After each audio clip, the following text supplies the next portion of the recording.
Hello, કેમ છો?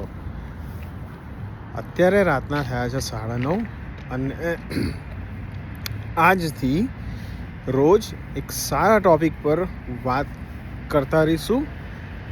ઘણી બધી મજા આવશે અને એમાં પ્રયત્ન કરીશ કે ઘણા બધા લોકો ઇન્વોલ્વ થાય ધીરે ધીરે અને કઈ રીતે ડિસ્કશન થાય છે.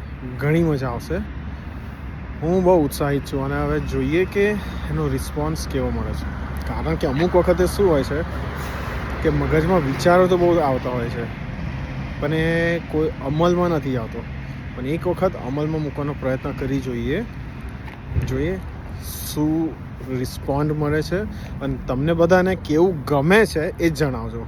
જો ગમતું હશે તો ધીરે ધીરે એ ટૉપિકને વધુ ફોકસથી ડિસ્કશન કરીશું અને એમાં ઓન્લી ખાલી મારું જ મંતવ્ય નહીં પણ બીજા બધા જે ગુજરાતી કમ્યુનિટી છે પહેલાં તો એમને ટ્રાય કરીએ અને જેમ જેમ જેમ ખાંડ દૂધની અંદર ઓગળી જાય છે અને દૂધ ગળ્યું લાગે છે એમ તમને બધાને ગળ્યું લાગશે તો આગળ ચલાવીશું. Okay, thank you. થાય તો સપોર્ટ કરજો, ના થાય તો હરી તો છે જ.